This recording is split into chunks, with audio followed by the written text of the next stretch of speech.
Como a falta de dados da periferia prejudica na construção de políticas públicas?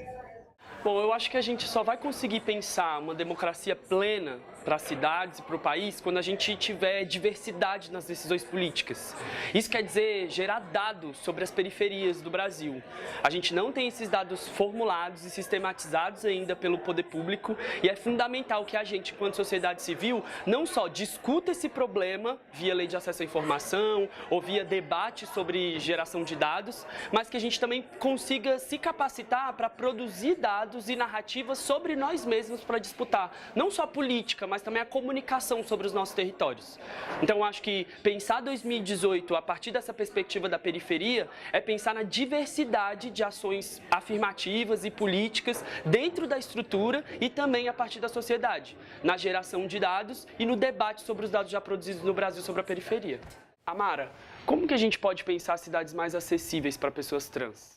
Gil, as cidades não vão ser acessíveis para pessoas trans enquanto não nos sentirmos partes desse espaço. Enquanto as cidades continuarem a nos tratar como bichos estranhos, pessoas que não pertencem a esse espaço, vão continuar nos segregando para os não lugares das cidades. Né? Onde nosso corpo faz sentido? Nosso corpo faz sentido apenas na prostituição, né? Na nossa cultura onde a gente vive. É preciso que a gente comece a fazer sentido em outros espaços que não lá. É preciso que a gente comece a fazer sentido na educação, no mercado formal de trabalho, nos hospitais, nas escolas, em todo e qualquer lugar da sociedade. Isso passa por a gente poder transitar livremente, por a gente não ter nossos nomes negados, nosso gênero negado. Isso passa por a gente poder chamar de nossa sociedade.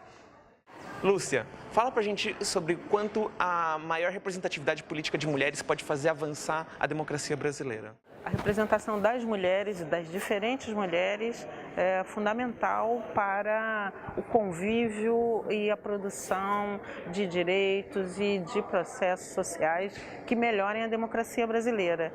Mas só isso não é suficiente, visto que somos múltiplas, diversas, e se a nossa presença como tal não está lá, mulheres negras, jovens, idosas, trans, com deficiência, nós podemos deixar de fazer com que essa democracia de fato se alargue, se amplie, olhe para a diferença como valor e olhe sobretudo a necessidade de garantir às diferentes mulheres que somos melhor qualidade de vida, melhor participação e, por conseguinte, uma sociedade mais justa, né?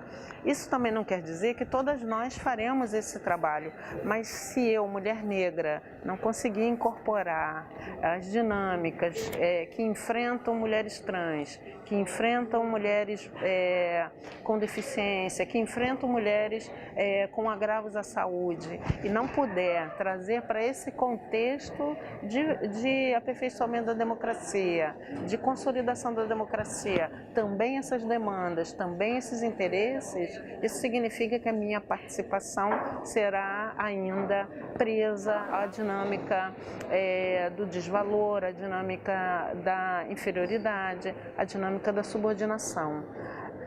Exatamente porque eu não vivo. E porque não vivo, às vezes posso não reconhecer. Para eu poder reconhecer, eu também preciso estar junto com todas essas pessoas. E, sobretudo, eu também preciso vivenciar a representação delas sobre os meus interesses. A interação entre ativismo e jornalismo pode ter um impacto no cenário da violência contra as mulheres negras? Pode trazer numa outra dimensão, numa outra abordagem, essa violência tão forte, tão cruel e tão cotidiana contra as mulheres negras. Pode sim. Quanto mais sensibilizadas as jornalistas pelas ativistas e vice-versa, conseguir dialogar, conseguir entender aonde está o cerne da notícia, com informações, com dados, pode sim trazer esse cenário para o debate público, para o enfrentamento da sociedade como um todo. Me parece que, de alguma forma, isso já acontece. Eu estive na Marcha de Mulheres Negras em Brasília, com 70 mil mulheres negras de todas as gerações, e havia uma cobertura muito forte, não só das mulheres negras, mas também de mulheres não negras, jornalistas, fazendo e cobrindo aquele momento como um momento histórico, que foi um momento histórico. Tiago, o que é que as organizações de jornalismo podem fazer para frear o machismo em relação às mulheres? Bom, a primeira coisa que as entidades podem fazer é primeiro reconhecer e mostrar para as pessoas que quando, por exemplo, uma fonte assedia uma repórter que está em busca de informação, isso é tão grave quanto por exemplo, quando um repórter toma uma bala de borracha da polícia, quando um manifestante joga um rojão na cabeça de um jornalista, ou quando, por exemplo, uma pessoa que é alvo de matérias promove assédio judicial contra repórteres que estão escrevendo sobre elas. O assédio à jornalista mulher, no exercício da profissão, é algo que diz respeito não apenas a ela, que é vítima, no caso, de um trauma inaceitável e inimaginável, mas também é algo que diz respeito a todos, porque é algo que fere a liberdade de expressão, fere o direito à informação de todos. Andréia, você acha que as fronteiras entre a mídia tradicional e as novas mídias estão se diluindo? Sim e não.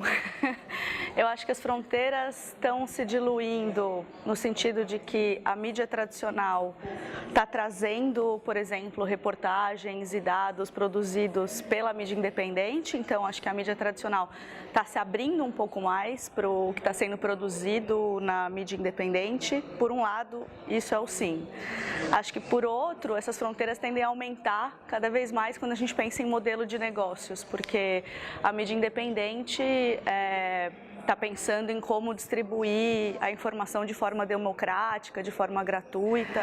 Não porque a mídia independente tem um modelo diferente de pensar negócios do que a mídia tradicional. Enquanto a mídia tradicional está pensando no lucro, a mídia independente está pensando na democratização dessa informação.